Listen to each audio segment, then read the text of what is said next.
Muito bem, agora estamos em condições de anunciar os nossos temas, mas não sem antes apresentar a equipa que está neste momento a garantir que este programa chegue até si com a melhor qualidade. Na sonorização está o Celestino Chivela, técnica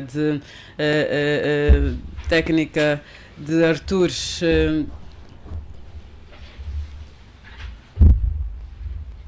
Aliás, técnica de Hugo, temos na coordenação geral, são coisas que acontecem quando feitas em direto. Temos na coordenação geral o Horácio dos Reis e a apresentação de Claudimir da Costa.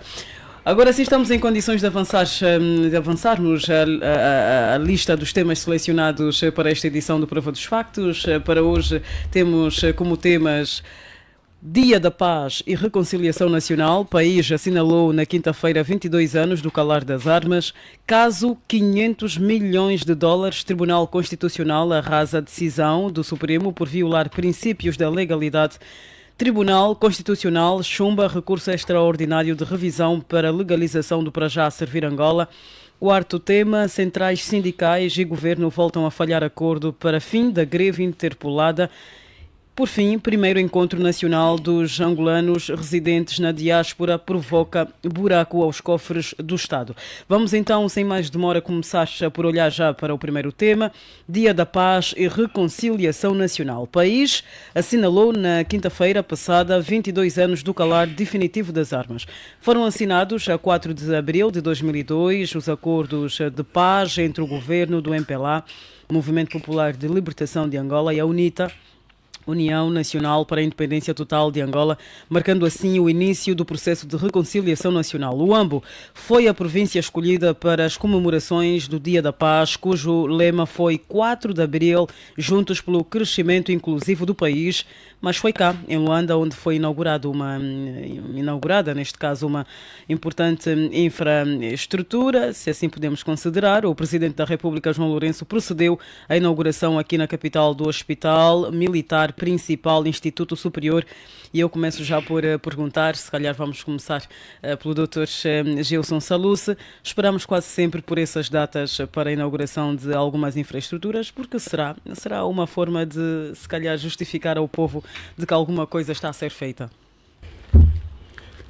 Bom, razão específica e concreta não terei eu, com certeza, mas diante daquilo que são os fenómenos políticos, geralmente assim o acontece porque pretende-se, claro, em função do dia, em função da data, em função do facto relevante que terá acontecido naquele dia, então como forma de homenagear, como forma de honrar e reviver memórias fortes que aquela data trazem às pessoas, à sociedade no geral.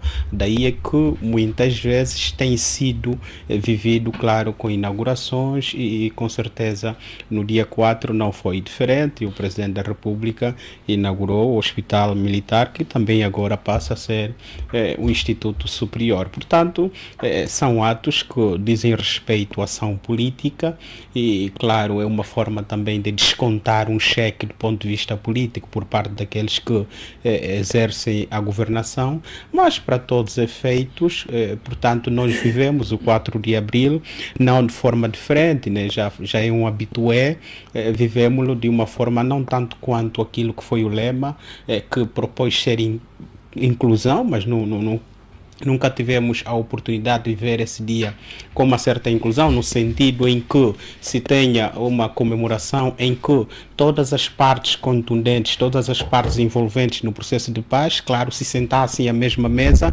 para juntos celebrarem de facto esta data marcante da história mais recente do povo angolano. Isso também tem que ver com o facto de, infelizmente, que nós assistimos com o declarar do 4 de abril abril de 2002 foi de facto o encerramento daquilo que ficou conhecido como o calar das armas. Nós tivemos com o 4 de abril o calar das armas, a paz militar. Por quê? Porque foram os militares que fizeram a paz num contexto diferente, politicamente não muito compreensível, porque é importante que a política resolva tudo que tem a ver com a política, e fazer paz é coisa para os políticos, não é coisa para os militares. E também o contexto em que a paz, claro, foi proclamada, o contexto em que se chegou aos acordos de paz não é dos melhores, não é? Porque foi num contexto de desequilíbrios entre os 12 principais atores que, claro,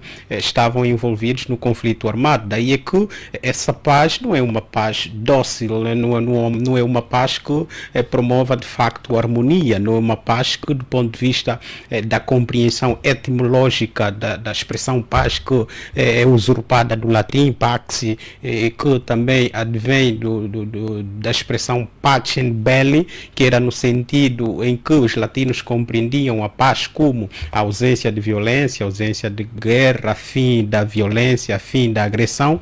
Mas hoje por hoje a compreensão da paz, ela transvestiu essa compreensão da ideia de fim de violência. Ela também compreende hoje, claro, a tranquilidade, a estabilidade dos espíritos, mais do que isso, a satisfação das necessidades humanas dos cidadãos de uma determinada sociedade. E é que em 1994 o Programa Nacional das Nações Unidas, refiro-me ao PNUD, portanto, a olhar para a compreensão da segurança e do desenvolvimento humano, compreendeu a paz também como ligada à satisfação das necessidades mais altas dos cidadãos, como saúde, educação, estabilidade, habitação e, mais do que isso, claro, a concretização dos ideais, das aspirações efetivas, concretas, particulares dos cidadãos. Portanto, são 22 anos de paz armada, mas também são 22 anos de violência no que diz respeito à educação, são 22 anos de violência no que diz respeito à estabilidade dos angolanos, são 22 anos que assistimos a uma agressão terrível no que diz a garantia, a concretização do bem-estar dos cidadãos. Por quê? Porque elas ainda são uma ausência total, e sendo uma ausência total, portanto, não podemos falar da paz, que é hoje, claro, o apanágio efetivo da estabilidade dos seres humanos, dos cidadãos, que é a paz social. Esta, efetivamente, está muito equidistante dos 22 anos que, ora, celebramos, que dizem respeito ao calar das armas desde o dia 4 de abril de 2002. Portanto, para efeitos introdutórios, nós pensamos que ficamos por aqui. Exatamente. Já voltaremos assim, Dr. Saluce. Queremos ouvi-lo também, Dr. Lino.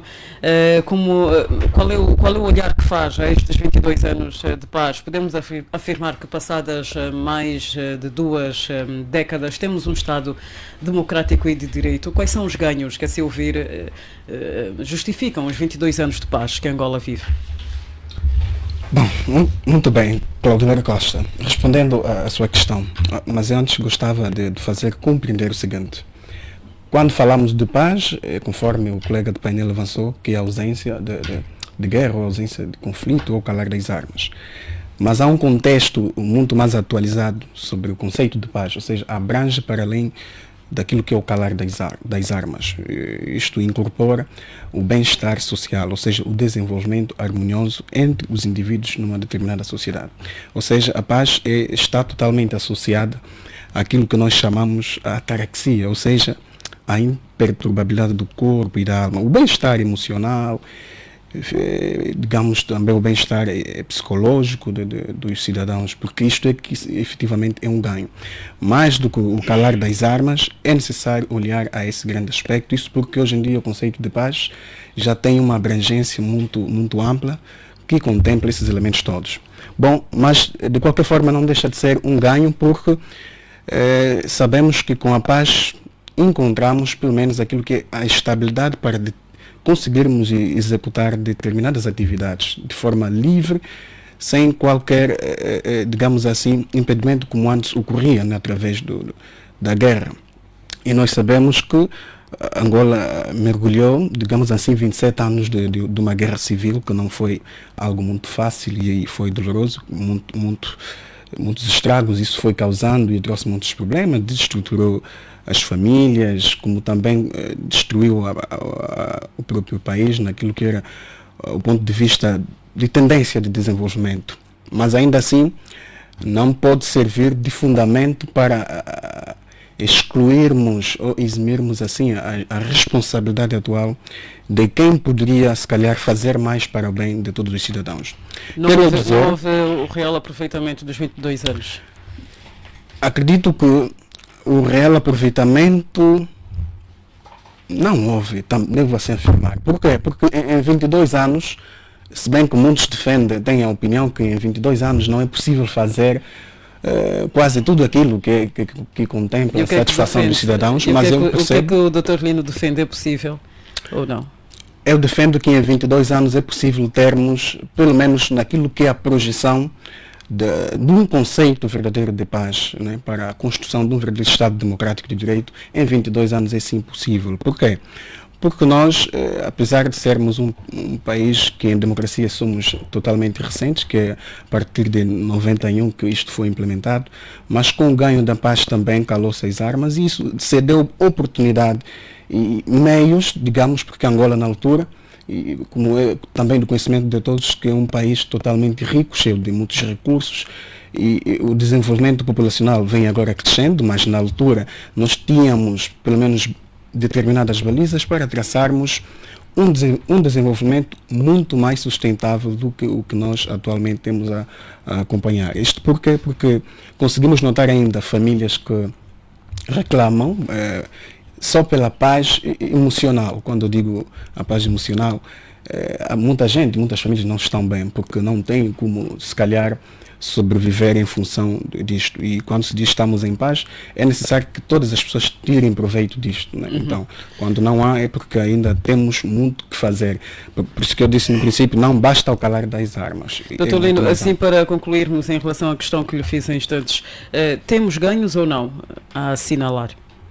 Temos ganhos, temos sim. Temos e muitos deles. Também temos que reconhecer que, obviamente, em função da paz, muita coisa se fez no nosso país. Só que o que eu defendo é que seria mais. Exatamente isso. Há muita coisa que foi feita e temos vindo a acompanhar do ponto de vista de infraestruturas.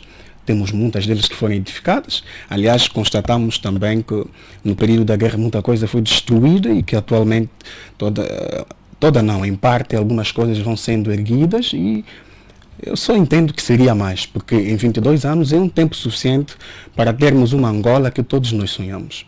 Muito bem.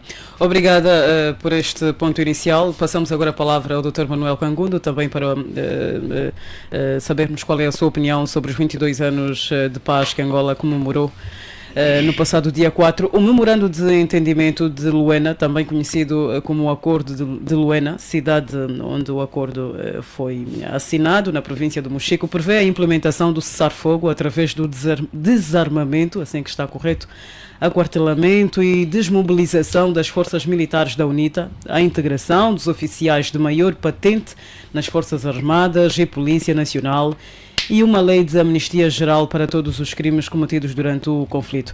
Pergunto-lhe, Dr. Manuel Cangundo, 22 anos depois, há o real envolvimento de todas as partes que contribuíram para a paz de que tanto se fala? Bom, quero mais uma vez agradecer a oportunidade e indo direito. Portanto, a pergunta que me faz a resposta é não, porque se fosse positiva ou se fosse afirmativa, nós estaríamos a fazer jus, portanto, a máxima, não é, que foi eleita para o dia da comemoração do 4 de Abril, que é juntos pelo crescimento do país. Mas, na verdade, nós sabemos que esta inclusão sugerida por esta máxima não existe ainda uma miragem em Angola. Basta olhar, se quisermos, recuar, portanto, ao período das eleições, quando um jornalista perguntou ao Presidente da República se havia alguma possibilidade de se incluir, portanto, na discussão ou na agenda de discussão do país, forças políticas ou outras forças políticas. O Presidente respondeu que a geringonça angolana é só mesmo em sonho, né? Esta resposta mostra claramente que a inclusão em Angola ainda não aconteceu, e se vai acontecer provavelmente daqui a mais 500 anos, provavelmente, né? Portanto, é importante aqui, em adição àquilo que os meus colegas já disseram, e porque também não há nenhuma intenção da minha parte em passar por cima do que eles disseram, disseram muito bem que, na verdade, a paz não significa apenas o calar das armas, em síntese.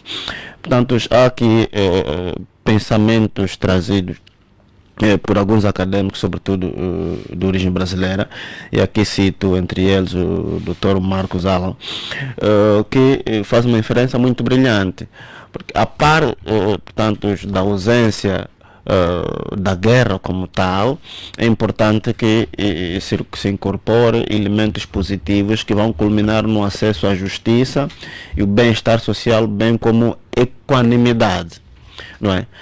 Portanto, se não houver esse elemento, nós não podemos dizer que estamos em paz.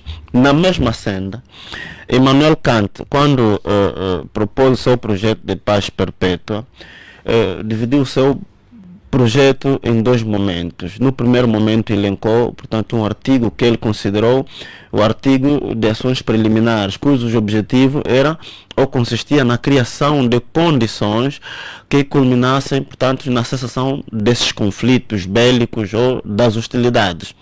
Mas ele dizia que isto não basta para se considerar que estamos em paz. Para se efetivar a paz, era importante passar para o segundo artigo, que ele considerou artigos definitivos. O que é que vão ser isso, artigos definitivos? São condições que, na verdade, concorrem para a efetivação desses elementos positivos que eu citei em cima. No caso em concreto, o acesso à justiça e bem como da manutenção da paz. O que é que ele diz ainda em adição? Que esta meta se consegue por via do direito. O que é que isso quer dizer? O cumprimento das normas jurídicas que são aprovadas pelo próprio país. Este é um grande problema para Angola. Nós sabemos que em Angola existem muitos acordos. O próprio acordo de paz é um instrumento jurídico. Ou os acordos de paz que já houveram em Angola são instrumentos jurídicos que, por sinal, têm sido completamente violados. Que o diga o Partido UNITA, que muitas vezes reclama disso. Aliás, penso que o último encontro que houve entre o Presidente da República, enquanto Presidente da República, e o engenheiro Adalberto da Costa Júnior, enquanto força da maior, ou melhor, enquanto presidente do maior partido político na oposição em Angola, no caso a UNITA, penso que assentou sobre a discussão em relação àquilo que se considera o patrimônio da UNITA, que consta dos acordos de paz, portanto, assinados na data em referência. Mas tudo quanto sabemos é que depois, mais tarde, publicamente, o presidente trouxe à tona aquilo que tem sido discutido, né? E o que é que ele disse? A UNITA solicita que se lhe devolva o patrimônio, mas nós dissemos, se quiserem que se devolva o patrimônio, primeiro construam ainda que vocês destruíram. Quer dizer, como se fosse a UNITA o único culpado, né, pela destruição das infraestruturas em Angola. Não é? Não é. Não é. Seguramente não é. Os meus colegas, se calhar, poderão não dizer isso com propriedade, mas eu digo porque eu vivenciei a guerra. Doutor Saluce, parece que tem uma opinião contrária, já lhe vamos passar. É normal que tenha, porque, pronto, primeiro, eu sou mais velho de Saluce, isso dá-me alguma propriedade. Depois, eu sou natural de Malange, nasci, cresci em Malange, vivi a guerra em Malange. Sentiu na pele? Senti na pele. Eu vi infraestruturas a serem destruídas por elementos que não eram afetos à UNITA. Eu vi, acompanhei. Portanto, aliás, o próprio sinônimo da guerra me remete a uma situação em que envolve dois grupos beligerantes, não é verdade? Então, se há um conflito e envolve dois grupos beligerantes, não é verdade? Então, não é bom que se impute a culpa apenas a uns. É importante que, aliás, o próprio sinônimo da reconciliação, penso que parte daí, a assunção da culpa pelas partes ou pelos grupos beligerantes. Porque não é possível construir a paz e depois a reconciliação nacional quando você não assume a tua culpa. Isto quer dizer que nós, de forma efetiva, Mas, Dr. não temos Cangundo, a paz. quem começou, para tentarmos também situar os nossos ouvintes, como é que começou a guerra? Ou seja, por quem foi alimentada? Bom, Pronto, se calhar estou a tocar aqui esta aspectos pergunta muito sensíveis, mas... e provocadora também, mas Exatamente. penso que nenhum de nós aqui terá em condições de lhe dizer Exatamente. como Pois, começou pois. a guerra, quem Exatamente. provocou, porque nós não fizemos parte disso. Tudo o que sabemos foi por aquilo que lemos e pronto, por aquilo que lemos há um misto. Por aquilo que leu. Não, por aquilo que lemos, cada um empurra a culpa no outro. Os da UNITA dizem que foi o MPLA que começou, os do MPLA dizem que foi o UNITA que começou, mas a verdade é que Pois. há aqui alguns pronunciamentos de mais velhos afetos ao próprio MPLA que dão indício de que por influência portuguesa terá sido o MPLA, portanto, a empurrar os outros pela guerra. E eu cito aqui o mais velho Lopo do Nascimento, que penso que em 2018, salvo erro, teve uma conferência na Universidade Católica, e isto é público, está no YouTube, qualquer um pode ir procurar, onde ele diz de muitos acordos que foram violados pelo próprio MPLA. Né? Ele cita até o encontro, eu penso que foi na Zâmbia, onde ele foi mandatado para representar o Comitê Central do MPLA, mas depois o MPLA mudou de opinião e pediu que ele nem sequer fosse ao encontro. No dia marcado inventou doença, não é? E que lhe obrigou a voltar para o país imediatamente, sem que, portanto, a reunião tivesse lugar, e com isto violou-se compromissos, não é Doutor verdade? Cangundo, mas há livros que dizem totalmente o contrário. Ah, Por claro. exemplo, se nos estiver a ouvir um estudante da 8ª classe, vai concordar comigo, o que lá está escrito é totalmente o contrário. A UNITA, pronto, o seu representante, Jonas Savimbi, na altura, segundo diz o livro, falhou em quase todos os E acordos. sabe quem fez o livro? Sabe quem fez o livro? Bem, já são outros 500, Aí que está o problema. outros 900. Não, é assim, Cláudio, permita-me só dizer isso, Sim, aqui, sim. isso é uma nota importante. É assim, esses livros todos que citou foram feitos com base digamos, num programa de propaganda, não é? Tal como aqueles livros que faziam referência de um Angola, não é? Para mostrar, digamos, a lealdade de um cidadão angolano, e outras histórias mais, foram contadas exatamente na perspectiva, primeiro, de demolir a nossa consciência crítica, porque são livros que foram construídos, digamos, no auge, digamos, do socialismo e comunismo, né? Ou vice-versa. Logo, fazia todo sentido que as pessoas tivessem esse pensamento, né, maléfico sobre o Jonas Savimbi, de modo que os do MPLA aparecessem sempre como herói. Este foi o grande problema. Mas eu estou a dizer, eu vivi a guerra e eu participei de uma ação em que fomos instrumentalizados, não é? Digamos, a chincalhar pessoal da UNITA, que estavam a cortar dos Himalaias na época de 92. Eu participei. Eu, na altura, com cerca de 12 anos, participei nisso. Porque fomos ensinados a olhar os militares da UNITA como animais, como macacos, como assassinos, percebe? Então, isso para justificar a questão que citou no livro.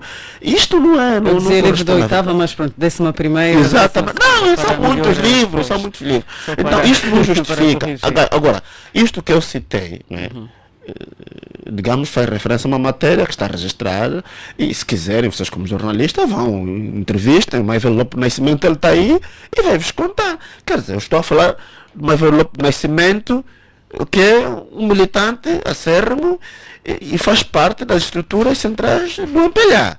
Não estou a falar sequer de histórias contadas por elementos ligados à UNITA ou ligados à FNLA ou a outros partidos na oposição. Eu estou a falar do Maivelo Lopo Nascimento. E o próprio, eu penso, o Rosa Coutinho, que é um português, também tem matérias sobre isso nas redes sociais que hoje podem ser encontradas facilmente e demonstram claramente como se montou um conluio entre, na altura, os portugueses e o partido do MPLA com vista a facilitar a assunção do poder pelo MPLA. Aliás, a tal máxima de que o poder conquista-se pelo cano da arma, o poder não se oferece, vem exatamente nesta lógica, não é?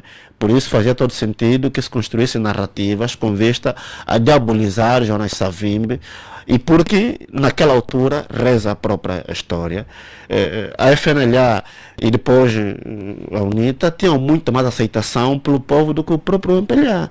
Então fazia todo sentido construir uma narrativa como esta para diabolizar aquele que parecia ser, digamos, favorito entre a população. Dr. Kangundo, obrigada por essas palavras. Eu nem terminei ainda, Dr. Salúcio, mas precisamos de ouvir o Dr. Salúcio e o Dr. Lina, porque provavelmente não partilham da mesma ideia, ou não sei, vamos tentar perceber isso agora mesmo. Dr. Salúcio, por favor. Bom, eu participando há coisa de 2 anos de uma conferência na Universidade Católica, estávamos efetivamente a refletir a questão da paz e a reconciliação nacional em Angola.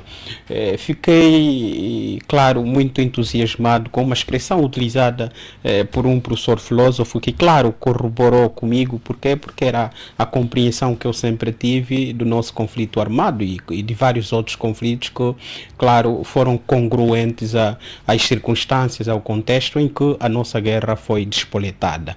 E este professor terá dito desta forma: na ausência da estupidez humana, a guerra não seria possível. Ou seja, na ausência da estupidez dos angolanos, os 27 anos de guerra não seriam possíveis. Daí é que, num contexto como agora, extemporâneo, discutirmos quem começou, quem provocou, quem foi culpado, quem não foi culpado. Portanto, não faz sentido algum. Culpado fomos todos, começamos todos nós a guerra e, portanto, temos todos de dar mão à palmatória a esse facto e, com certeza, fecharmos o livro e olharmos para um outro contexto, que é o contexto da concretização efetiva da paz. O mais velho, Manuel Kangundo, trouxe aqui a compreensão de Immanuel Kant, que escreveu um livro muito interessante que tem que ver com a paz perpétua, e a compreensão de Kant sobre a paz tem efetivamente a ver com uma ação governativa que visa o princípio da virtude, e a paz tem de ser virtuosa. E a virtude Salúcio, traz, já que estamos a olhar para o futuro, quais são os passos que devem ser dados para a concretização efetiva da paz?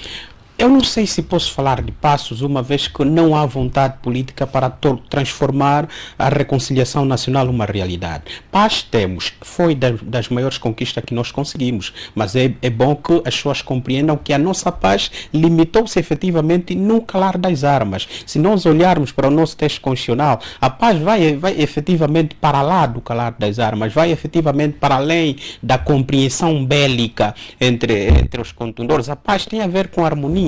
A paz tem a ver com a compreensão de uma governação inclusiva. A paz tem a ver com a ação de uma governação que promova o desenvolvimento, a estabilidade e a satisfação das necessidades dos cidadãos. Portanto, vamos olhar para os 22 anos de paz. Qual foi o nosso maior ganho? É claro que o único dos maiores ganhos, das nossas maiores conquistas, e claro, das quais devemos nos gabar, é efetivamente não virmos mais a algazarra da guerra, não virmos tiro, não virmos arbusto e tudo mais. Portanto, até ali estamos todos concordados. Agora, a paz limitou-se efetivamente só a isso? É óbvio que não. Nós ficamos aquém da conquista do 4 de abril. Por quê? Porque adiamos a paz social, adiamos a paz que visasse promover a segurança humana, adiamos a paz que visasse garantir... Neste momento, Dr. Salúcio, não é possível resgatar, não é possível... Eu não creio que seja possível, tendo em conta o perfil e a característica de quem governa esse país e de quem impôs o perfil de paz que nós tivemos. Também é preciso olhar para o perfil de paz que nós conseguimos alcançar em 4 de abril. É um perfil de paz que não teve em causa um dos princípios que até é parte do lema das celebrações da paz deste ano, que é o crescimento inclusivo. Nós estamos a crescer de forma inclusiva.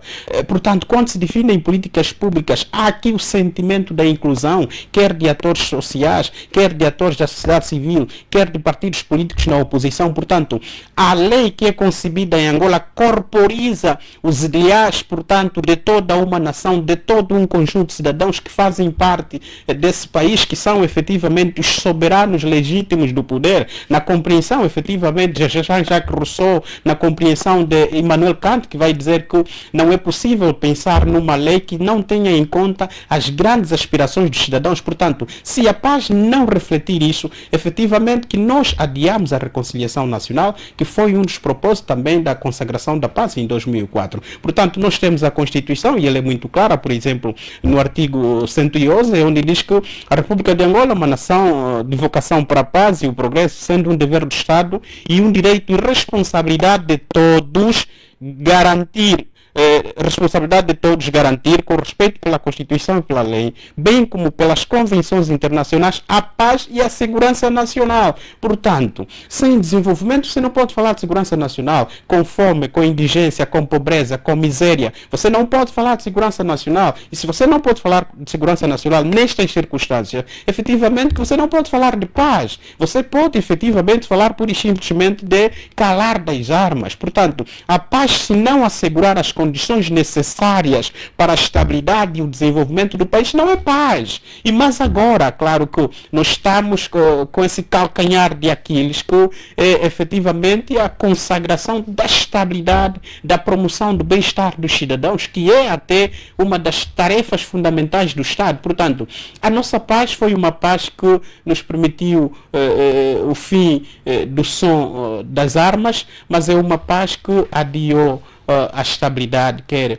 moral, quer espiritual, quer social dos angolanos. E com isso, efetivamente, não podemos dizer que há aqui caminhos ou mecanismos para augurarmos dias melhores, porque quem governa não pensa numa governação inclusiva, quem governa não tem nos cidadãos, nos vários atores sociais, como elementos preponderantes e imprescindíveis para, claro, a consumação das leis, porque em última instância as leis visam efetivamente os cidadãos. Portanto, tendo em conta o perfil, as características de quem governa, e se olhar para a comunicação política que é feita pelos principais atores políticos que governam esse país, não há vontade efetivamente. Daí é que não posso ser otimista para próximos passos que visam efetivamente a garantia efetiva da paz e reconciliação nacional. Até nem me vou alongar e correr um pouco a Civicop, que é mais um exemplo claro de que não há vontade de reconciliar o país,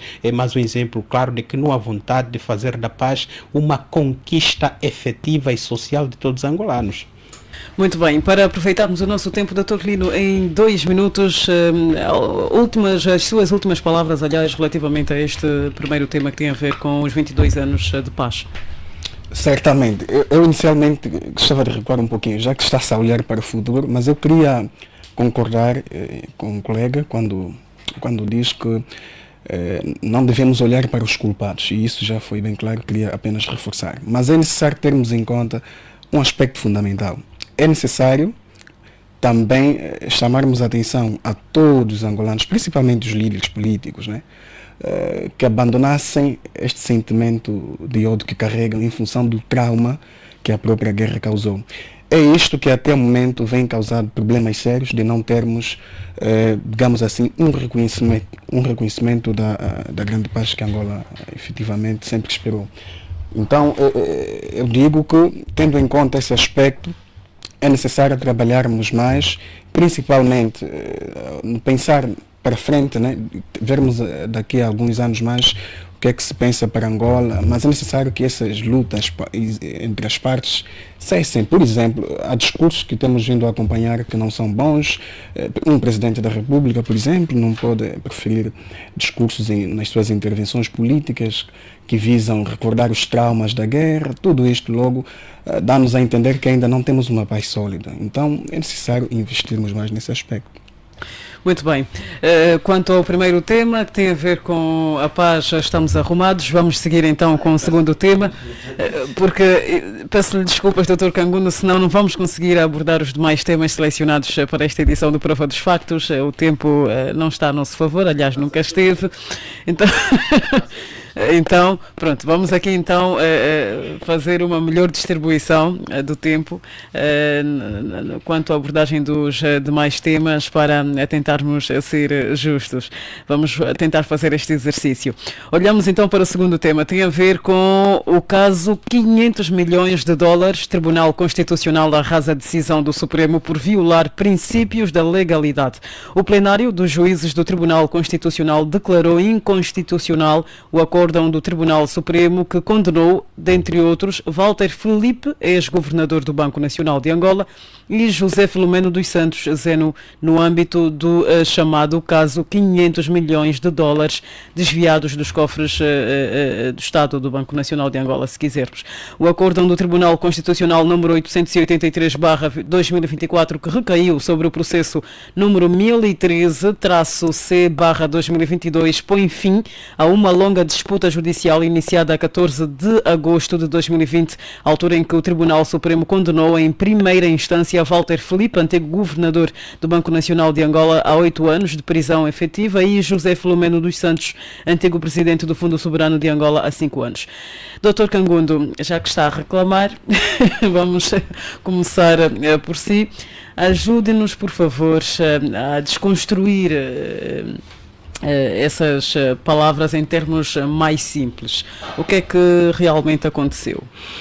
Bom, primeiro, o que tem que se desconstruir aqui é esta ideia que avançou há instantes de que este processo põe fim a um longo conflito ou uma batalha judicial. Isso não põe fim ainda. Muito bem. Não põe fim na medida em que esta decisão do Tribunal Constitucional, embora sendo positiva e merecendo aqui toda a vénia, portanto, não põe fim na medida em que ela própria remete outra vez o processo para o Tribunal de Jurisdição Comum, no caso o Tribunal Supremo, para que expurgue isso nos termos do número 2 do artigo 47 da Lei de Processo Civil, né? Aliás, desculpa, da Lei de Processo Constitucional, de modo que o Tribunal Supremo expurgue todos os vícios que foram dados como procedentes pelo Tribunal Constitucional. Deixa-me dizer que, portanto, este acórdão do Tribunal, ou esta decisão, teve como objeto um processo em que eram reclamados violações como o caso do princípio, portanto, da presunção da inocência, a violação do princípio da ampla defesa, o princípio também foi violado, que é o princípio do contraditório, bem como o princípio da imutabilidade processual. O que é que isto, na verdade, quer dizer? Ou seja, o objetivo da defesa, e penso que foram, digamos, muito assertivos nos argumentos de razão que arrolaram no processo, era obrigar a que o Tribunal Supremo permitisse, ou então admitisse, algum material de prova, como o caso da carta que foi expedida pelo antigo Presidente da República, José Eduardo dos Santos, a pedido do próprio Tribunal, mas que depois o próprio Tribunal negou-se a dar valor devido como meio de prova. O que é que isto quer dizer? O Tribunal, ao não fazer, ao não aceitar, ao não admitir aquela carta como meio de prova, na verdade produz aqui um facto, aquilo que em latim se designa por venire facto próprio, quer dizer vetar o direito da contradição. O que quer dizer que a parte contrária, no exercício do seu direito de contradizer os factos que estavam a ser acusados, infelizmente o Tribunal Supremo negou-se a admitir aquele meio de prova como um meio de prova válido. E isto viola todos esses princípios que eu aqui citei, desde o princípio da contradição, o princípio contraditório, o princípio da ampla defesa e o princípio da presunção da inocência. Por quê? Porque todos esses princípios estão interligados. Não pode haver, portanto, valoração do princípio da ampla defesa quando você nega o contraditório. E não pode haver, portanto, respeito ao princípio da presunção da inocência quando viola a ampla defesa e o contraditório. Isto porque é da Constituição que resulta as palavras ou o pensamento de que o cidadão é inocente até prova em contrário, ou seja, até trânsito em julgado da condenação. O que é que isso quer dizer? Eu, mesmo que esteja a ser julgado por um tribunal, até que seja condenado e a condenação não admita mais recurso, serei sempre inocente. Só que o exercício da prova para mostrar a inocência não foi admitido pelo tribunal, porque o tribunal achou que a carta não era válida, mas o tribunal abriu um incidente de falsidade. Sabemos, isso é público, o tribunal alegou que a assinatura da carta não era do antigo presidente. Logo, aquela carta não deveria ser aceita, mas quando o próprio tribunal é que tinha solicitado isto. Portanto, aqui o Tribunal Constitucional entendeu que a defesa tinha toda a razão nos argumentos que apresentou, e mais, o tribunal foi muito mais longe, no caso do Tribunal Supremo.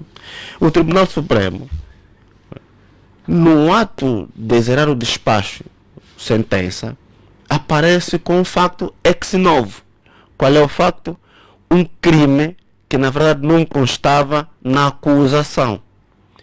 Aqui o tribunal, ao praticar isso, o tribunal usurpa competências do Ministério Público, a quem tem o dever de acusar. Porque é preciso dizer que nos tempos atuais, diferentemente do período em que reinava o absolutismo, em que uma figura podia ser o acusador, o julgador ao mesmo tempo, nos dias de hoje, sobretudo nos países democráticos, quem acusa é uma entidade e quem julga é outra entidade. Isto para proporcionar, sobretudo, transparência e imparcialidade, ou seja, imparcialidade. Se nós nos lembrarmos, e me permite abrir aqui um parênteses. Vou-lhe pedir que comece já a concluir para podermos passar a palavra assim, não sei, ao Dr. Lino. Questões de direito não se discutem assim em 30 segundos, mas pronto. Se nos lembrarmos, queria abrir aqui um parênteses para trazer um caso do Brasil em que está envolvido o presidente atual, Luiz Inácio Lula da Silva. Sabemos que o Lula da Silva esteve envolvido, pelo menos, num processo, ou seja, em mais de 5 processos, em que todos eles depois foram foram dados como nulos. Mas isso não quer dizer que o presidente Lula foi inocentado. Não, a forma como foi conduzido o processo é que não é correta. Porque percebeu-se que o juiz, a dado momento, usou as duas figuras, ou seja, participou da acusação e depois foi ele próprio a julgar. Logo, entendeu-se que o julgamento não tinha ocorrido nos marcos da Constituição nem das leis ordinárias. No caso em concreto é a mesma coisa. Por isso eu dizia que isto não significa o fim do processo. O processo vai continuar no Tribunal Supremo. Mas, se olharmos em bom rigor, isto poderá resultar na absolvição. Porque na verdade os vícios citados pela defesa são os vícios que concorreram na prolação do acordo de condenação, assim que está melhor, pelo Tribunal Supremo. Logo, se expurgado esses vícios, não entendo com que base serão condenados os réus. Pensando assim, eu posso dar-me o direito de dizer que eles acabarão sendo, infelizmente ou felizmente, para mim, felizmente, mas para alguns, infelizmente, acabaram sendo absolvidos. Sobretudo por causa do elemento probatório. A carta do antigo presidente Gedor dos Santos, em como assume... Dr. Cangundo, felizmente para si, porquê? Porque, como operador do direito, interessa-me que a lei seja cumprida. Quando falávamos da paz, os meus colegas, e sobretudo o Saluce, falava sobretudo da questão de algumas leis. E eu costumo dizer, o problema da Angola não é falta de leis. Nós temos leis de sobra. O problema da Angola, o problema dos nossos líderes, não é o problema dos angolanos, é melhor que se generalize a questão. O problema dos angolanos está na falta de vontade em cumprir aquilo que está em leis. As leis existem. O grande problema neste processo, e aqui penso que é uma consequência, é a questão de as instituições ou os órgãos andarem todos na agenda do titular do Poder Executivo. Muito bem, Dr. Cangundo, só para não monopolizarmos aqui o nosso debate, vou já passar a palavra ao Dr. Lino para tentarmos perceber, muito obrigada a si, Dr. Cangundo, por esta explicação que a mim e acredito também aos ouvintes pareceu muito elucidativa, mas devemos continuar com os demais convidados para percebermos outros elementos. Dr. Lino Lourenço, o Tribunal Constitucional e corrijam-me caso esteja errada, conforme estabelecido na lei fundamental do país, assume um papel importante na construção e consolidação do Estado democrático e de direito, na defesa da lei constitucional e na preservação da integridade da ordem jurídica. Já o Tribunal Supremo, de acordo com a Constituição de Angola, é a instância judicial superior da jurisdição comum, com jurisdição em todo o território nacional. É o Tribunal Supremo independente e imparcial, estando apenas sujeito à Constituição e à lei, contando com autonomia financeira e administrativa. Neste sentido, elabora os regimentos internos, aprova a proposta de seu orçamento anual e estipula o seu quadro de pessoal. Era só para fazermos aqui um resumo rápido. Como é que funciona a relação entre os tribunais? Como pode, por exemplo, e eu estou-me a colocar na condição de ouvinte que desconhece mesmo como é que funciona a relação entre os tribunais, como pode, por exemplo, um anular o acórdão emitido por outro, como é que tudo funciona, como é que isso se processa? Certamente. Bom, eu, quanto à questão que me coloca, diria o seguinte: primeiro temos de ter a seguinte nota: o Tribunal Constitucional é na verdade o órgão, né, supremo na jurisdição constitucional, ou seja, este tem como objetivo defender a Constituição, ou seja, os direitos fundamentais. O Tribunal Supremo, já como também avançou, tem esta missão, mas de forma específica, ou seja, olha mais aquilo que é o direito comum. Ao passo que o Tribunal Constitucional é muito mais amplo.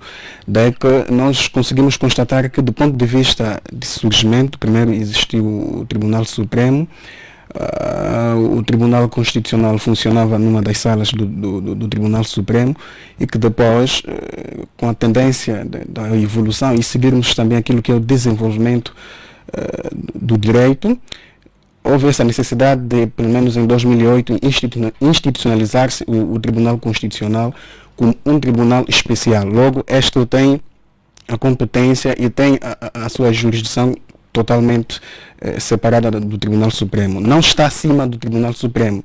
Simplesmente este é o órgão vocacionado para resolver todas as questões constitucionais. Relativamente a essa questão, o que é que houve? Sendo o garante da Constituição da República de Angola, o Tribunal Constitucional tem esta nobre missão de, na verdade, impugnar todos os atos que lesam a própria Constituição. E nós conseguimos constatar que, no âmbito das relações que existem entre os tribunais superiores, o Tribunal Supremo, conforme o próprio acórdão diz, cometeu muitas, mas muitas violações, e que aí foi totalmente, muito bem espelhado. Este é um acórdão que também achei uma grande evolução da justiça constitucional em Angola. Em 20 páginas, o relator deste acórdão, digamos assim, esclareceu de forma muito objetiva os atropelos, os grandes atropelos do Tribunal Supremo. Isto é para dizer que é uma situação nova para nós, digo assim. No contexto atual, muitos não conseguiam perceber o grande papel do Tribunal Constitucional, porque antes não se conseguia ver concretamente. Agora conseguimos notar com este ato, quando o Tribunal Constitucional já vai impugnando grandes acórdãos que põem em causa os direitos e liberdades fundamentais dos cidadãos. É só nós vermos os fundamentos apresentados neste acórdão. Conforme o colega do painel já disse, violaram-se muitos princípios, entre os quais já não vou passar a citar porque já foram ditos, mas esses princípios todos estão ligados àquilo que é a dignidade da pessoa humana, que é o valor muito mais importante que nós temos, e logo reconhecido no artigo 1º da Constituição da República de Angola. Logo, a relação entre os órgãos tem de ser, obviamente, de independência, né, e isenção, mas também de coordenação. Este é o sentido que deve existir entre os tribunais superiores. Mas nós, conforme já disse, há esta falta de entendimento, não quero aqui especificar, mas eu acredito que é por certos técnicos também que operacionam o direito, que não conseguem perceber qual é a atribuição, qual é a especialidade de cada tribunal, e com isso faz-se muita confusão em não aceitar muitas das vezes as decisões proferidas por um tribunal e por outro. Quer seja o Tribunal Supremo como o Constitucional, bem como o Supremo Tribunal Militar e o Tribunal de Contas, todos esses tribunais são superiores e as suas decisões são de cumprimento obrigatório para todos os cidadãos. mas há uma certa, digamos assim, especificidade. Daí que o Tribunal Constitucional sempre aparece em última instância como sendo a entidade que tem os poderes plenos, isto porque é a guardiã da Constituição da República. E por outra, gostava também de fazer uma nota aqui. Este acórdão trouxe uma ideia de que, afinal de contas, é possível pormos em prática aquilo que é a nossa Constituição. É possível, sim, e aqui corroboro com a opinião apresentada pelo colega do painel. Nós temos normas totalmente, digamos assim, muitas delas boas. Se olharmos a nossa Constituição da República, essa Constituição de 2010, com a sua revisão que se impõe em 2021, nós conseguimos constatar que temos uma riqueza do ponto de vista constitucional. O problema está na prática, ou seja, aquilo que é a Constituição real. Este é o nosso verdadeiro problema. Não está nas normas. Olhamos a este posicionamento atual do Tribunal Constitucional. Se exigirmos que isto se aplique em muitos outros vários processos que nós temos vindo a acompanhar no país. Por exemplo, em 2015, já houve um acordo desta natureza que visou impugnar um decreto presidencial que tentava legalizar uma ONG, né? Logo, o Tribunal Constitucional entendeu que esta competência cabia à Assembleia Nacional, não concretamente ao Presidente da República. Logo, não deu provimento. E, na verdade, o Tribunal Constitucional apresentou um posicionamento neste acordo muito concreto. E nós sabemos que, pese embora está-se a dizer que com este acordo vamos ter ideias de que alguns vão à liberdade mesmo tendo cometido seus crimes. Para concluir, doutor. Pois, para concluir exatamente já. O que nós temos aqui de ter em conta é o seguinte: existe aquilo que chamamos processo constitucional e há uma tramitação concreta a ser observada. E também em sede do Tribunal Supremo isso acontece. E quando os tribunais não observam os procedimentos processuais, atropelando todos os mecanismos iniciais, esta decisão, obviamente, vai ferir a Constituição e o Tribunal Constitucional não pode ficar de olhos fechados. Logo, tem de impugnar qualquer decisão. Daí ele ter exigido que o órgão, ou seja, neste caso o Tribunal Supremo, tinha que rever e expurgar as normas que ferem a Constituição e poder aditá-las e ver se, na verdade, consegue dar continuidade a este caso. Mas, a princípio, era só para dizer que todos os tribunais estão em pé de igualdade. Não há um tribunal que seja superior que outro. Apenas há uma especialidade do ponto de vista de tratamento de certas matérias. Obrigada pela explicação. Dr. Saluso, também queremos ouvi-lo. Não é jurista, mas claro, tem uma opinião, acreditamos, muito bem elaborada sobre este caso que tem a ver com Zeno dos Santos, também com Walter Felipe. Estamos a falar propriamente do caso 500 milhões de dólares. Com certeza, ainda mais referindo-se a um tribunal que tem por ação uma natureza mais política do que jurídica. Estou a olhar para o papel do Tribunal Constitucional, que julga matérias de natureza jurídico-constitucional, ou seja, isso é uma ação mais política por excelência do que outra coisa. Em relação ao acórdão, um acórdão bastante rico do ponto de vista técnico e claro, para ser ajuizado em matérias ligadas à constitucionalidade particularmente, há um momento em que o Tribunal faz uma espécie, o Tribunal Constitucional, no caso, faz uma espécie de condenação da ação do Tribunal Supremo, quando diz que o Tribunal Inquisitorial achou por bem colmatar as lacunas da acusação em clara violação do direito ao processo justo e equitativo. Portanto, é uma acusação, embora de antemão nós sabemos que o caso dos 500 milhões tem que ver com um processo que é mais político do que outra coisa. Porque está ligada à ideia do presidente João Lourenço, à concretização do ideal do presidente João Lourenço, que tem que ver com o combate à corrupção e, portanto, e continuará a ser um processo político e mais do que isso é importante. Doutor, está a sanar a cabeça. É importante.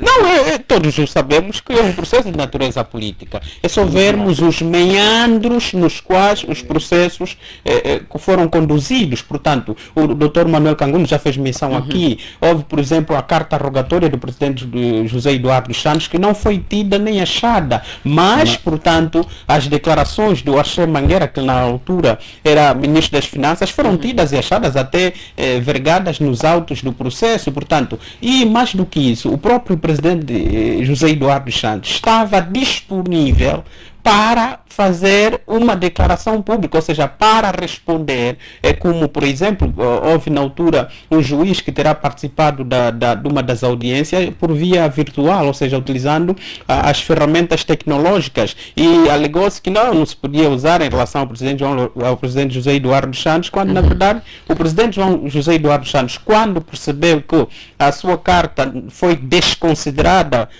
pelo conjunto dos juízes, ofereceu efetivamente para fechar uma declaração diante dos juízes, mas isso foi negado. E isso é uma matéria de prova. E em questões de direito, há uma expressão que é muito usada, nem dúbio pro réu, justiça facit. É preciso fazer justiça. E fazer justiça em caso de dúvidas em relação ao réu, é importante que haja matéria de prova, é importante que hajam evidências. E o presidente José Eduardo Santos, no caso, estava disposto a ser uma matéria de prova. Por quê? Porque na altura em que os casos se deram, o presidente José Eduardo Santos era titular do Poder Executivo, quer o Filomeno, que na altura dirigia o Fundo Soberano, quer Walter Felipe, que era governador do Banco Nacional, respondiam diretamente ao titular do Poder Executivo, no caso José Eduardo Santos, e a Assembleia Nacional. Em relação ao presidente José Eduardo Santos, estavam num processo de subordinação, cumpriam obediência ao presidente. Então, e o presidente José Eduardo Santos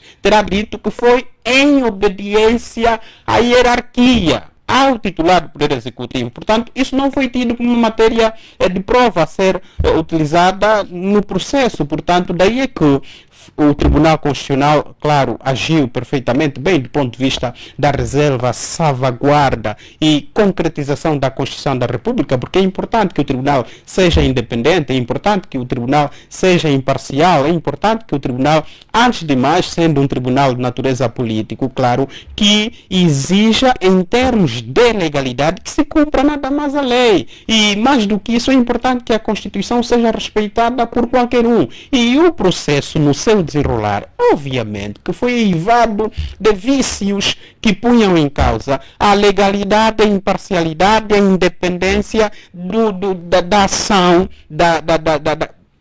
por exemplo, da sentença ou daquilo que deveria ser, portanto, o acórdão final em relação à condenação, quer de Filomeno, quer de Walter Felipe. Portanto, isto do ponto de vista técnico é uma leitura que fazemos. Mas agora, esse acórdão 883 também tem uma outra perspectiva que é mais política do que propriamente. Por quê? Porque, tendo em conta a nossa experiência e a natureza do nosso Tribunal Constitucional, é muito raro agir dessa forma, não é? Daí é que há aqui uma leitura política que se deve fazer. Será que há alguém que quer transformar-se santo ou está a tentar ajudar aquele que manuseia, instrumentaliza todas as instituições para começar a fazer as pazes com todas as alas do partido, todas as alas da estrutura que sustenta o governo, no caso o MPLA, porque há uma perspectiva, há um ideal para daqui mais alguns anos. Então é preciso começar a arrumar a casa, é preciso começar a se reunificar para no verdadeiro momento pedir, olha, eu quero o terceiro mandato. Portanto, estamos reconciliados. Essa é a leitura política que se pode fazer em relação a isso. Porque nós não estamos habituados a ter um tribunal constitucional a ser efetivamente o guardião da nossa Constituição. E temos, por exemplo, para a discussão hoje, a matéria ligada à questão do projeto para já servir Angola. Exatamente. O que é que o Tribunal Constitucional tem feito? Portanto, não nos habituou a isso, mas, portanto, vamos crer tenha sido efetivamente uma ação ligada ao respeito e à reserva da Constituição, mas penso que, tendo em conta os elementos que foram apresentados no acórdão, acredito que estes senhores poderão ser postos à liberdade. Porque no final, o que é que o acórdão diz? O acórdão diz que houve inconstitucionalidade, ou seja, houve desrespeito aos vários pressupostos constitucionais. Nesse quesito, portanto, o que é que se pode fazer muito? Tecnicamente não posso dizer muita coisa, mas presumo que a melhor coisa a ser feita por questões de estabilidade institucional e política é efetivamente a absolvição destes senhores, que até já estão em liberdade, penso. Muito bem, Dr. Lino, rapidamente, primeiro vou passar a palavra ao Dr. Cangundo, em 1 minuto, por favor, e depois para Dr. Lino para fecharmos já a abordagem deste tema. Sim, concordar primeiro com o Salus. Eles estão em liberdade, mas em função do recurso, né? Porque o recurso tem a natureza suspensiva. Logo, estavam gozando essa liberdade. E agora, com este acórdão, vão continuar em liberdade até que o tribunal expurgue e faça a nova decisão. Portanto, o que é importante aqui referir, e penso que a Claudimir fez uma pergunta, embora o meu colega Lino, que ele respondeu muito bem, mas queria adicionar aqui um elemento. Essa superioridade em relação ao Tribunal Constitucional, ela é vista, né, não na forma, mas na prática. Mas para mim faz todo sentido. Porque os Estados constitucionais baseiam-se por uma Constituição, ou regem-se por uma Constituição. Logo, tem de haver uma instituição que é a guardiã dessa Constituição. E, no caso, é o Tribunal Constitucional. Enquanto guardiã de uma Constituição, que é a lei-mãe de qualquer Estado constitucional, daí esta ligação, essa analogia da sua superioridade. Porque, vejam, podem estar sempre em causa direitos fundamentais em todos os momentos do tratamento entre uma instituição e um cidadão comum, não é? Por exemplo, se um tribunal se nega a realizar justiça, está a denegar a justiça. A denegação da justiça significa a violação da Constituição. Logo, há lugar a um recurso de inconstitucionalidade. O Tribunal Constitucional terá que se pronunciar, embora o assunto esteja, ou seja, da esfera comum, ou seja, de competência de um tribunal de justiça comum, mas por estar ligada a uma questão de violação de um direito que é constitucional, aí o Tribunal Constitucional terá o direito de intervir. Para quê? Para que se reponha a legalidade constitucional. No caso em concreto, foi só isso. Aliás, o próprio tribunal teve o cuidado de dizer que em nenhum momento iria se imiscuir ou iria analisar o mérito das questões que não tinham a ver com matérias constitucionais. Limitou-se tão somente a olhar para isso. E foi assim que o tribunal compreendeu que houveram, em fase de julgamento, ou em sede de julgamento, muitas violações aos princípios constitucionais. E todos os princípios que estão aí no acórdão, não é? Em como foram violados, são todos de matérias constitucionais. Logo, o tribunal teve toda a razão e andou muito bem em dizer que aquele acórdão é inconstitucional, porque condenou pessoas, porque é importante que se tenha isso em mente. Depois da vida, a liberdade de um ser humano é o segundo bem mais precioso, ou seja, depois da vida, a liberdade é o bem mais precioso. Então não se pode brincar, ou não se pode tratar de ânimo leve a liberdade do cidadão. Você não pode condenar um cidadão de ânimo leve, quer dizer, violando direitos que a própria Constituição lhe consagra. É o que o tribunal veio dizer, e fez muito bem, está de parabéns. Tomara que o Tribunal Constitucional sempre pudesse agir assim. E aqui, mais uma vez, estou de acordo com o Salus, né?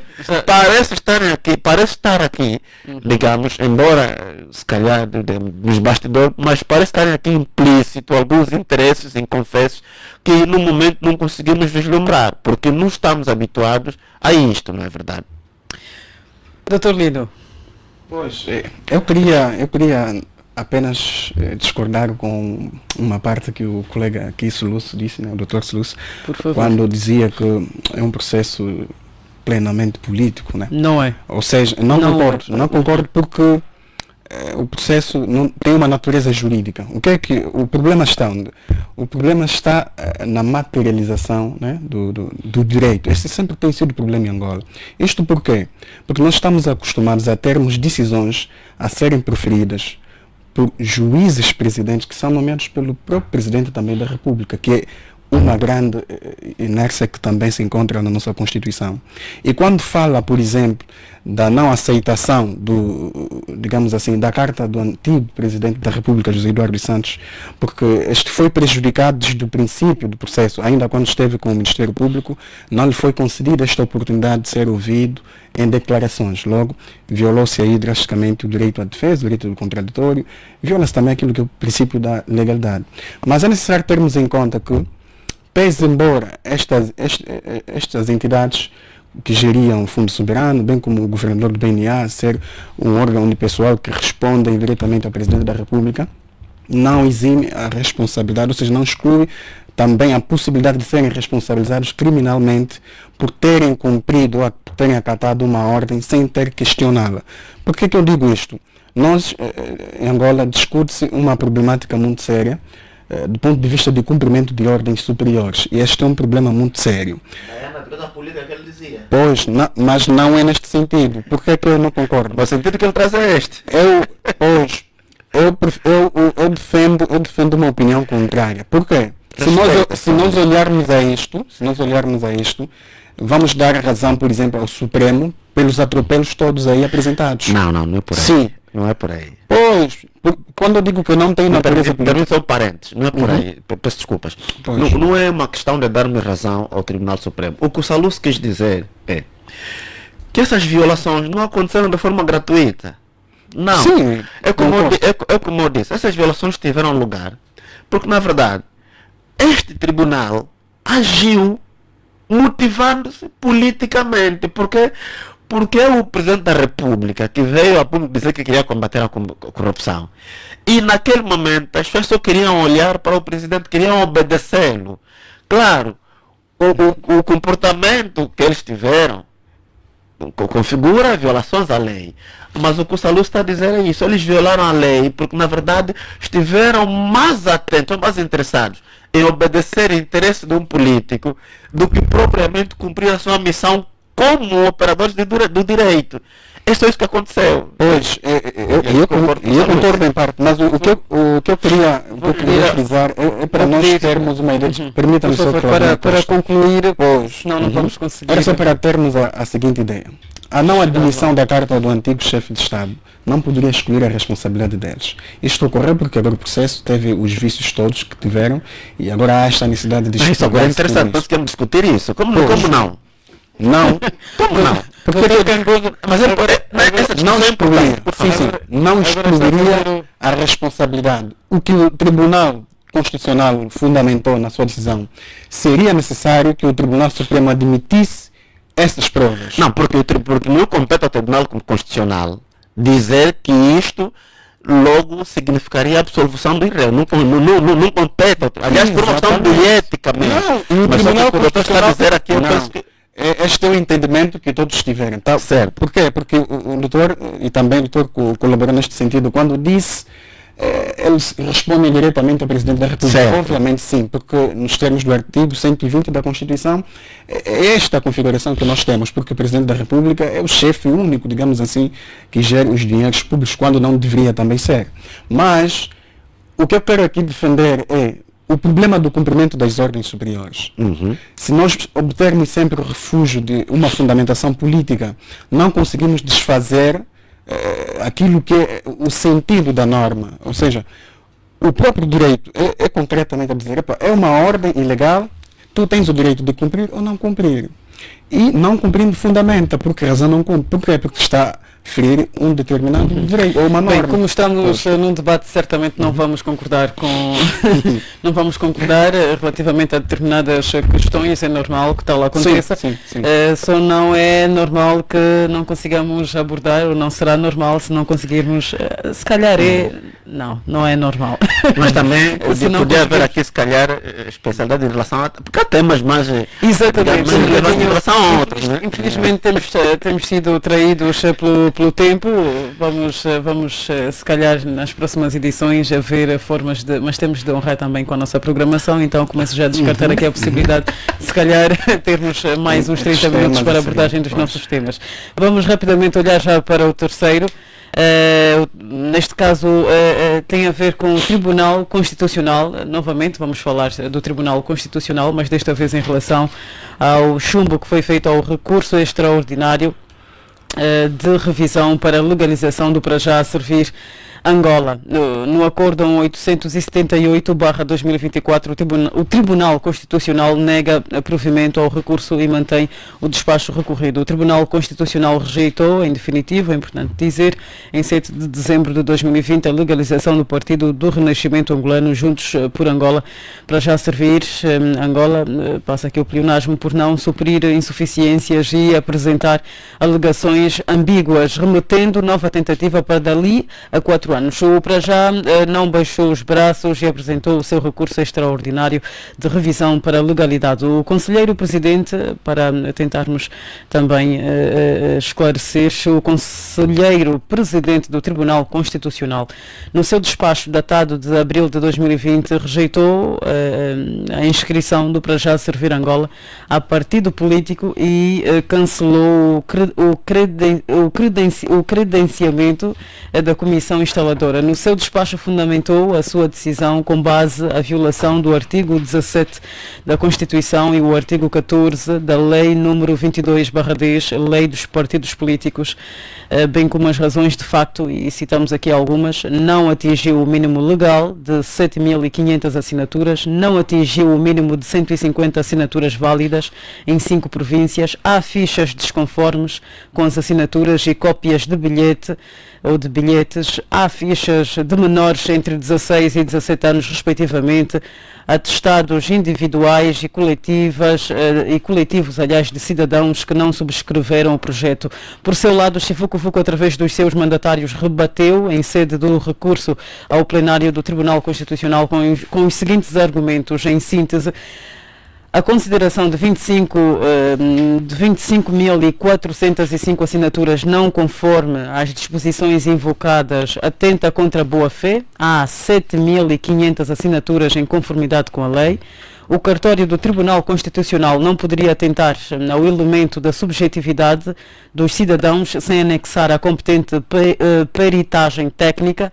As referências às fichas sem cópias de bilhete lesa os direitos fundamentais de terceiro de boa-fé. As fichas de subscritores menores não são imputáveis às recorrentes, bem como as assinaturas supostamente inválidas. Existem entes competentes para atestar a autenticidade. Bem, vamos já para as questões, para não perdermos muito tempo.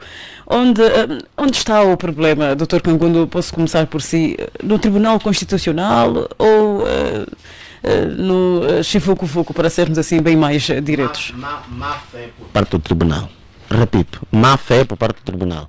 Porque esta questão do para já, o problema remonta-se a 2020. A grande questão é que se tem medo da Abel Chifuku Fuku, é só isso. Não vale a pena nós estarmos aqui a branquearmos imagem com discurso falacioso.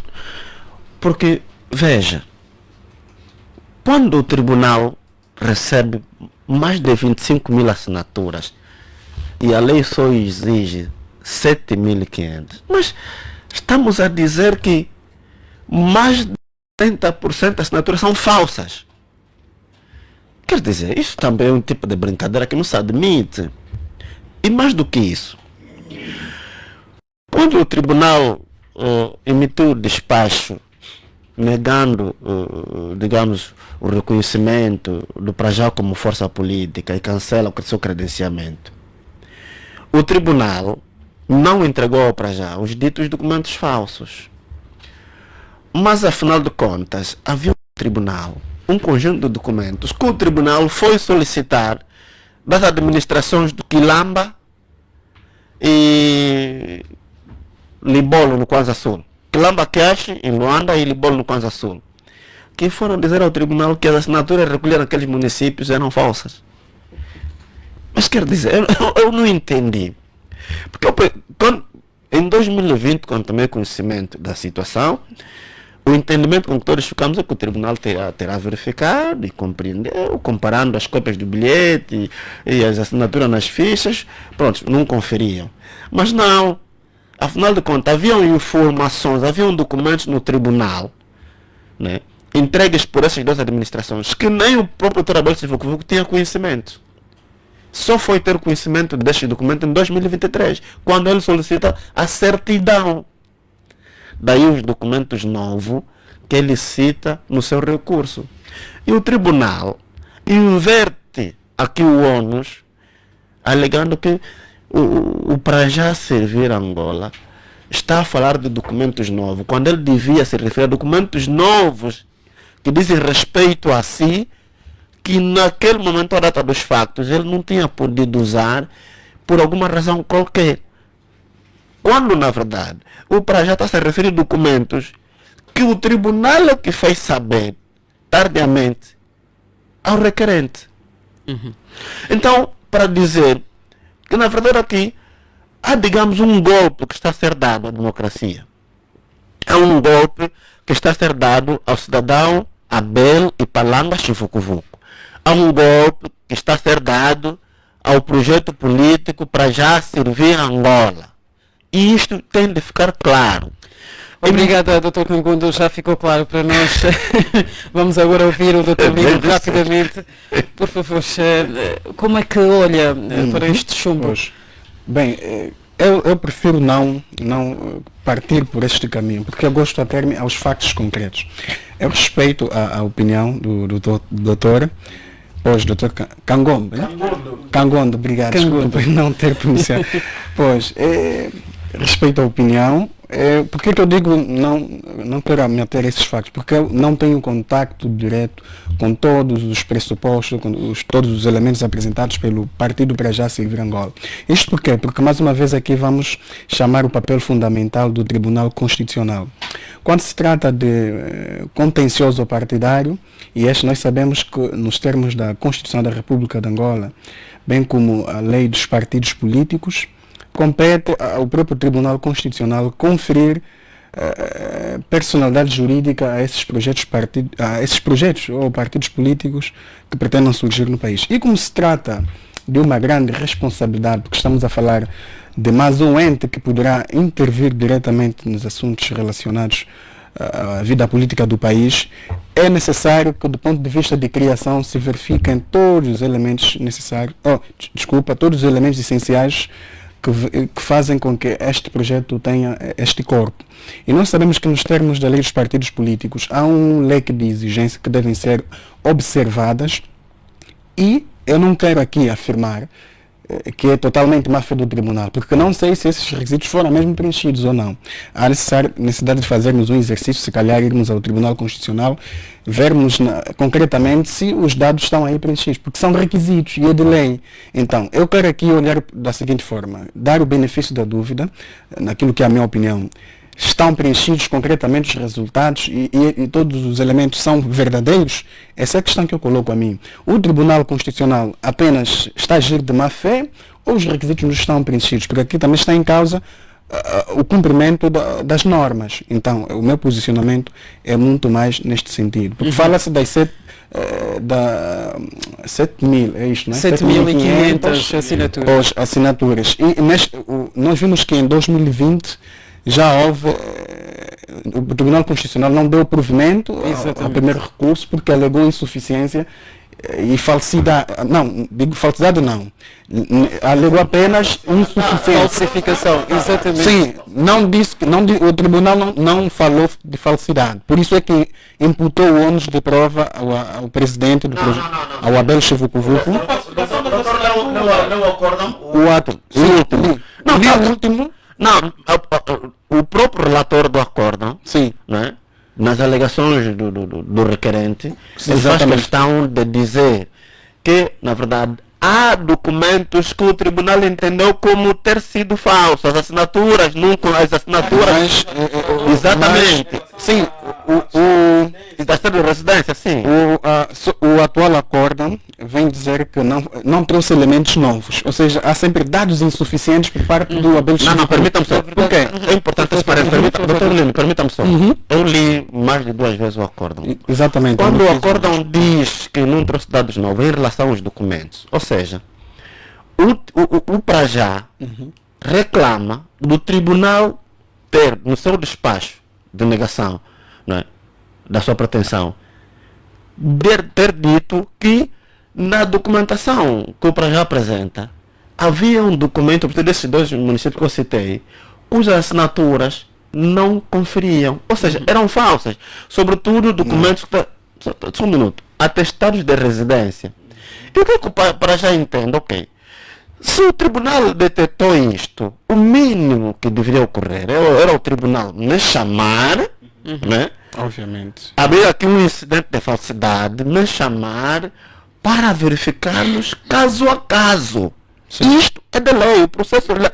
Sim, a lei processual orienta isso. E depois disso, retirar daqui. O grande problema é que os tais documentos novos que o tribunal entendeu como sendo falsos, que receberam dessas 2 administrações, não foram entregues ao Dr. Chivuco Vuco no momento do despacho.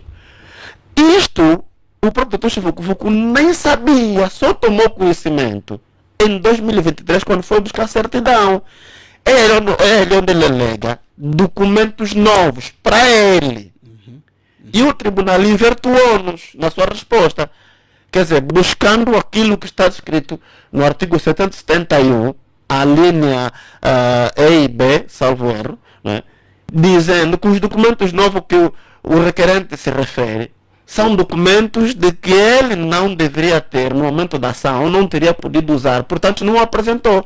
Ou seja, não apresentou documentos novos. O tribunal escusou-se de aceitar que os documentos novos são aqueles que o Dr. Chivuco Vuco teve conhecimento tardiamente. Quer dizer, novo para o Prajá.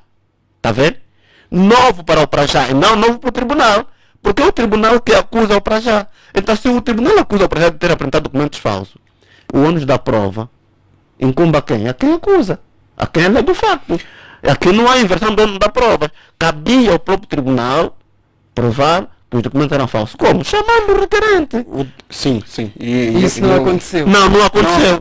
Não aconteceu por quê? Porque eu li também o acordo. Pelo menos na parte final, o tribunal entende que nunca disse em nenhuma fase, em nenhum momento deste processo, que o Prajá apresentou documentos falsos. Daí ter dito que deveria juntar como elementos de prova o acórdão que profere esta falsidade aos seus documentos. Então, por esta razão, o que é que ocorre? O tribunal simplesmente limitou-se, né, a voltar, ou seja, a manter a decisão já proferida e do despacho já recorrido, porque entende que o que se trata atualmente é o mesmo que já foi resolvido anteriormente. Certo. Mas naquele despacho, o anterior, exatamente, estava lá isto. Porque o acórdão atual, que é o acórdão 878, é resultante, claro, do facto do Prajá ter recorrido. Sim, exatamente. E recorreu tendo em conta a decisão do acórdão anterior. 632. Não, isso é o ministro Dr. Salus. Na verdade, recorreu pela surpresa. Quando foi buscar a certidão. Sim. Quando foi buscar a certidão. Na certidão, eles estão a lhe mostrar que não, o teu chumbo foi porque você apresentou supostamente documentos falsos. Documentos falsos? Estes vieram de onde? Olha, dos municípios X e Y. Isso é novo para mim. Então ele remete outra vez. Este não foi o pronunciamento do tribunal. Isso é que temos de ter. Lá escrito isso, no acórdão. Não está.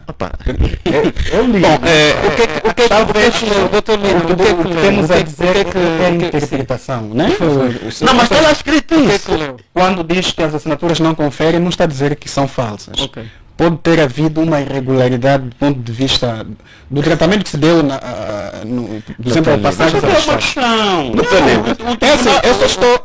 Permita-me fazer menção de não conferir as assinaturas dos administradores relativamente aos atestados de residências de vários membros que compunham o processo. Ao não conferir, estavam efetivamente a dizer que podem não ser de quem? Dos titulares dos cargos. Se não confere, não é. Não é. Sim. É falso. O que eu estou a querer... E se não é qual é a falso, mensagem que nós queremos aqui passar? É fazer perceber o que é que está a ocorrer. É que faz-se entender que todos os requisitos que foram juntos, né, pelo para já, está-se a dar como falso. E não é isso não é verdade. Não. Também não Este pelo menos está a ser o entendimento de muita gente. Por isso que eu estou aqui a cautelar para informarmos aquilo que é a pretensão também, né, de como o próprio tribunal foi conduzido. Agora, se existem outras razões subjacentes, doutor, há uma questão que se doutor, há uma questão que vamos um universo de mais de 25 mil assinaturas e tendo em conta a lei dos partidos políticos, a lei 22/2010, que faz menção das 7.500 assinaturas para que qualquer indivíduo, claro, em conjunto a outros, consiga ter o direito de formar um partido político, vai dizer que das 20 e tal mil assinaturas, o projeto para já não conseguiu ter 7.500 normais, legais, que confiram e que não é algo impossível. É impossível. Não, impossível. Não é impossível. Não é impossível. Eu acho que é impossível. Não, doutor. Mais de 25 mil. Você não consegue escolher ser absolutista. Não é questão de sermos absolutistas. Permita-me, Sr. Doutor. Essa é uma conclusão muito rápida. Não é questão de sermos absolutistas. Nós conhecemos quem é Abel Chivuco realmente. É um gigante político. E isso temos de falar sempre, temos de dizer. Porque é uma grande figura que sabe fazer muito bem a política em Angola. Mas agora temos de ter também atenção. Se, tendo em conta esta sua própria popularidade, os subscritores, ou seja, os 7.500 que a norma exige, estão totalmente preenchidos de forma regular?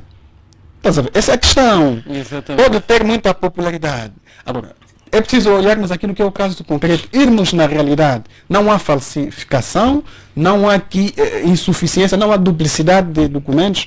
Tudo isto é preciso ser analisado minuciosamente. Não vamos só olhar lá o tribunal, taxa de má fé, não quero admitir mais um projeto. Permita-me só que é preciso olharmos também aos requisitos legais. Doutor Lindo, deste caso está a discordar das palavras do Dr. Cândido quando diz que o tribunal, ou pelo menos o partido no poder, tem medo de Abel Chivuco. Não existe. Eu prefiro colocar isto na dúvida. Eu prefiro colocar existe em relação. Porque é assim, não sei se me permite, é assim. A política é um jogo, é uma competição. E como disse muito bem Hannah Arendt na sua obra Política, a política também, para lá de ser esse jogo competitivo dos vários atores, ela também é a gestão do diferente. E o que está a se passar com o projeto para já servir Angola é essa incapacidade de um dos players, no caso aquele que sustenta o governo e que para todos os efeitos isso é mais do que transparente do que a água, que assambarcou, que aquartelou, tornou refém todas as instituições deste país, não quer tê-lo também como adversário. Temos o exemplo do Partido Humanista. O que é que representa o Partido Humanista para a competição política em Angola? E o que é que representa absolutamente nada! É aí onde está a questão. Pela Malaquias é concorrente para o MPLA. Claro que não. É do ponto de vista da competição política uma ameaça para João Lourenço ou para qualquer um outro candidato. Porque eu seria... Porque primeiro não tem capital político. Essa é a primeira questão. Primeiro, pelo percurso histórico político dela. Segundo, porque ela, embora tenha algum carisma por ser mulher e tudo mais, aqui houve essa complacência das outras e, portanto, alguma coisa poderia gorar. Mas é óbvio, pelo facto de não reunir o capital político, não teria capacidade de ombrear com um experimentado político que é a dimensão de Abel Chivuco. Claro, com um percurso que todos nós conhecemos, com um carisma que todos nós conhecemos, até para dizer uma coisa: neste país só tem uma pessoa que pode ombrear com Abel Chivuco no que diz respeito à carisma e a competição política. É a de Alberto Costa Júnior. E isso, ninguém tem dúvida disso. Existem provas, existem factos, mais do que o contrário. Agora, a grande questão é que esse processo está a ser remediavelmente político, infelizmente. O MPLA não está interessado em ter mais um ator à dimensão que ele causa mais dificuldade. De Abel Chivucuco, que ele causa dificuldade, que ele cria imbróglio, e mais do que isso, que põe em causa, claro... pessoas que já não querem a existência de mais partidos políticos. Há pessoas a definirem esta tese, mas também temos de ver isso. Sim, logo, isto... Só que é uma questão, nós estamos num contexto em que muito se apela para uma terceira via.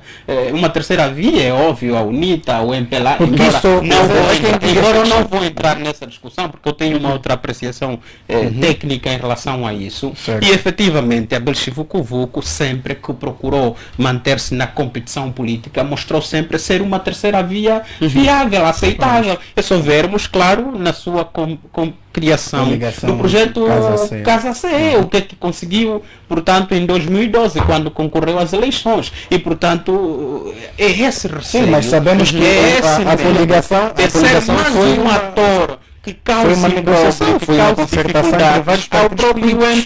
Agora, por um lado está a criação do seu próprio partido. Daí os escritores são leais, né? Se subscrevem a este projeto ou não, porque pode-se dar o caso.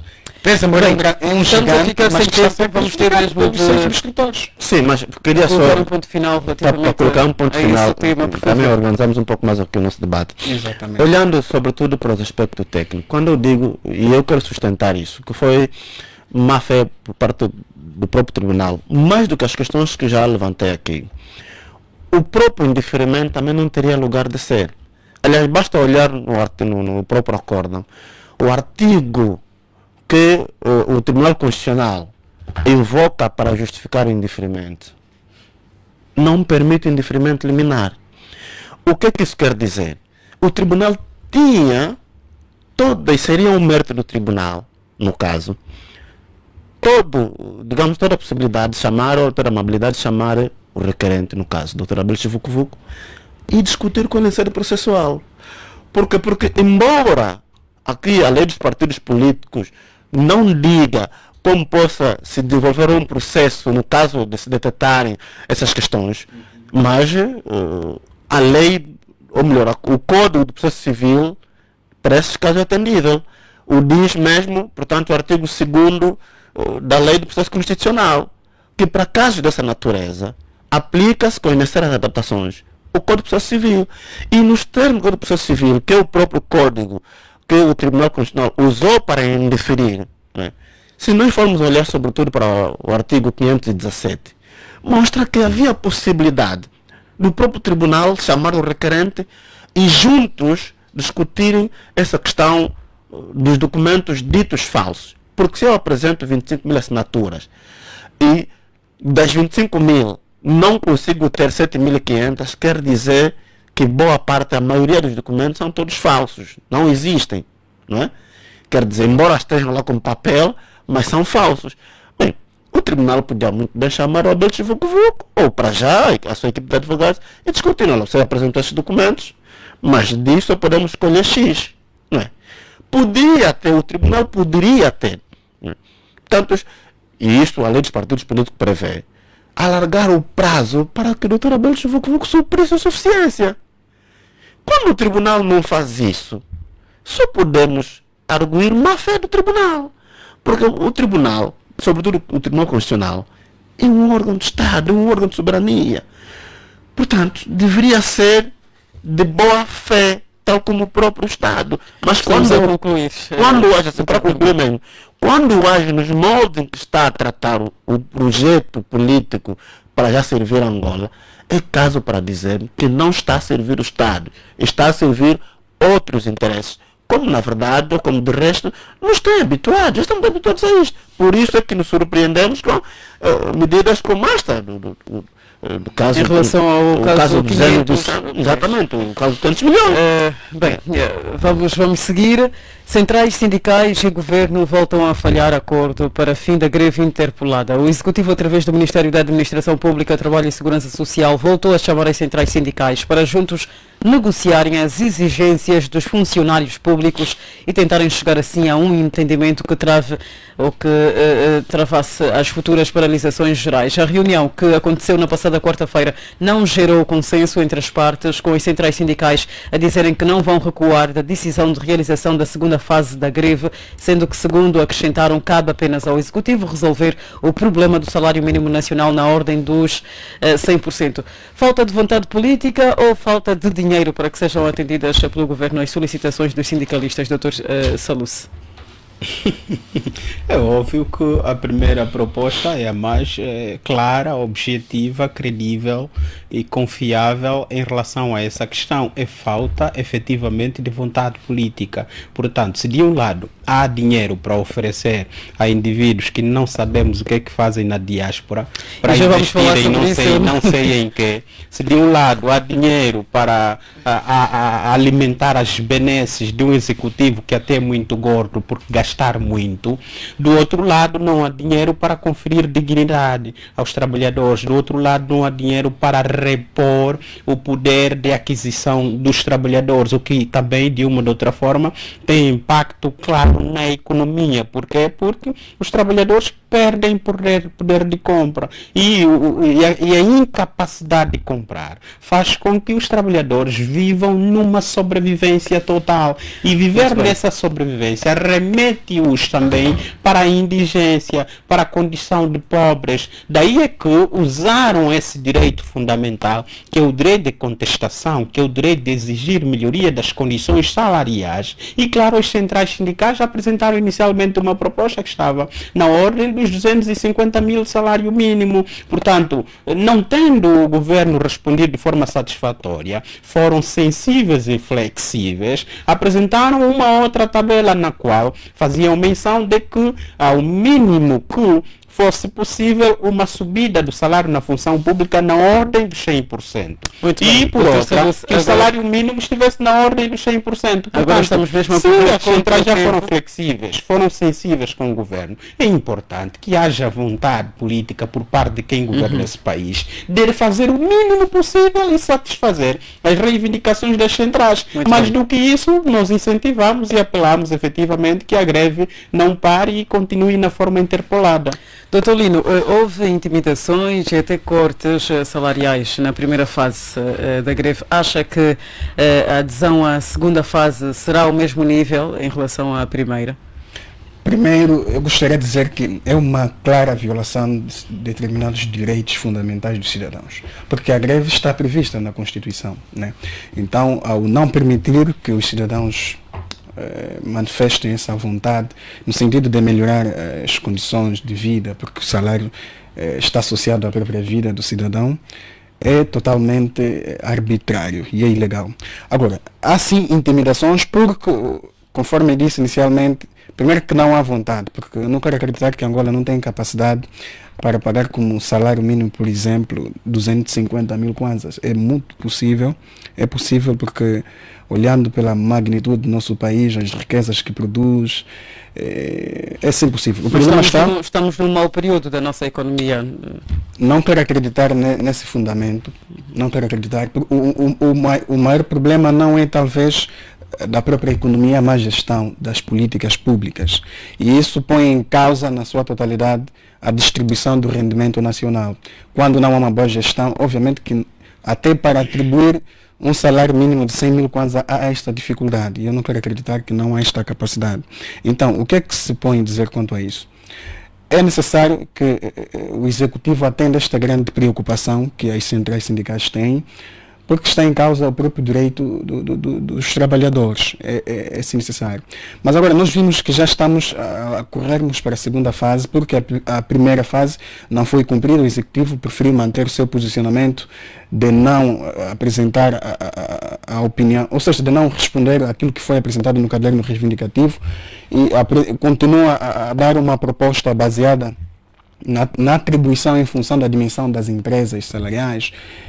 Ou seja, a atribuição de salários em função da dimensão das empresas. Isto não faz sentido para mim, porque seria ferir aqui o princípio da não discriminação e também causaria muitos problemas, porque agora, se nós nos atermos àquilo que são as normas da Lei Geral do Trabalho, principalmente a nova Lei Geral do Trabalho, que vem agora a proibir a compensação em função da dimensão das empresas, e olhando este salário que se pretende atribuir em função das dimensões das empresas, arrastaria consigo uma injustiça grave do ponto de vista, por exemplo, de compensações em caso de despedimentos por factos imputáveis a entidades empregadoras. Então, não faz sentido olhar a isto. Muito bem. Doutor Kangundo, vou apelar aqui ao seu poder de síntese, porque temos mesmo de falar sobre o último tema que tem a ver com os estudantes, ou com, pronto, agora aqui perdi a palavra, mas com os residentes na diáspora. Temos mesmo que falar sobre este encontro que houve entre os residentes na diáspora e o Presidente da República. Mas assim, muito rápido, como é que olha para a firmeza das centrais sindicais? Será que desta vez é para valer?